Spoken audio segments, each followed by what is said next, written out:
The Blackthorn Hotel was never warm. No matter how high I cranked the radiator, the cold always found its way in, seeping through the walls, curling under the door, pressing against my skin like something alive. The heat from the old pipe stank of rust and mildew, hissing in protest every time I tried to coax it higher. The lobby was a relic of a forgotten time.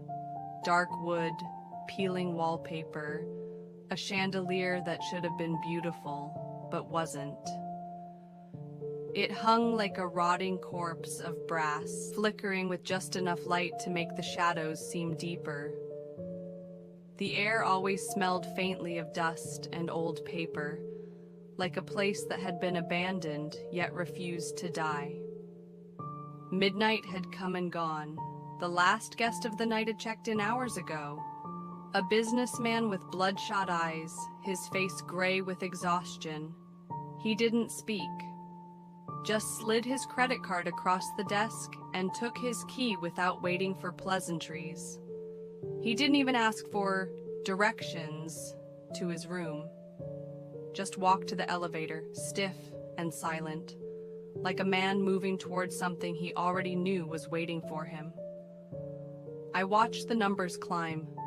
3, 4, 5.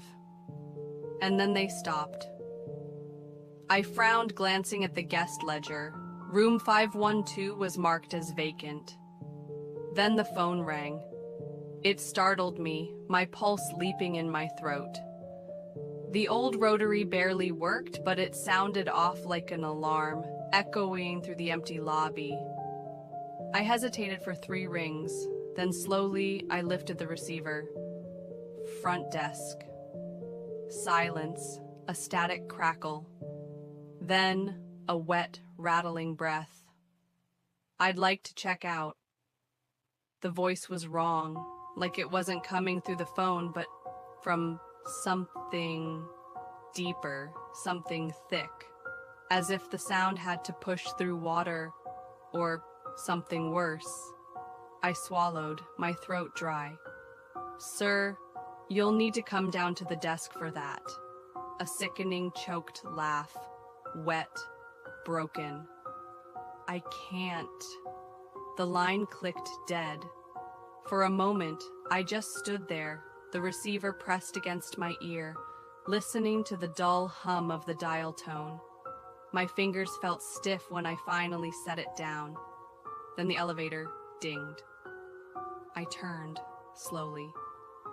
The elevator stood open, empty. But the air that rolled out was freezing. I should have called the manager, should have walked away. But something in me, the stupid human need to know, dragged me forward. I stepped inside. The door shut behind me. The elevator didn't move. I pressed the lobby button. Nothing. Then the 5th floor. The numbers began ticking upward. 2, 3, 4, 5. The doors slid open. The hallway stretched ahead, long and dark. The carpet was stained, torn at the edges. The wallpaper bubbled with damp, curling like old skin. And at the end of the hall, room 512. Its door was ajar. Something waited beyond it. I shouldn't have gone, but I did. The room was black, curtains drawn. The only light seeped from beneath the bathroom door, thin and sickly. Something moved inside. A shadow passed against the light. My breath caught. A shadow moved across the thin gap at the bottom of the door. And then, a sound. A guttural, wet exhale, something struggling to breathe. The bathroom door creaked open. I didn't wait. I turned and ran. The elevator was still open, still waiting. I lunged inside, hammering the close button. The doors began sliding shut. Then, a hand, pale, too long, fingers curling around the edge of the door frame. The doors slammed shut. The elevator dropped. I pressed myself against the wall, heart slamming in my chest. The descent slowed. A final shuddering stop. The doors slid open. The warm glow of the lobby. The distant tick of the grandfather clock. I didn't look back. I grabbed my coat, left the keys on the desk. I never went back to the Blackthorn Hotel, but it's still there, still taking guests. If you work the night shift there and get a call from the 5th floor in the middle of the night, don't answer.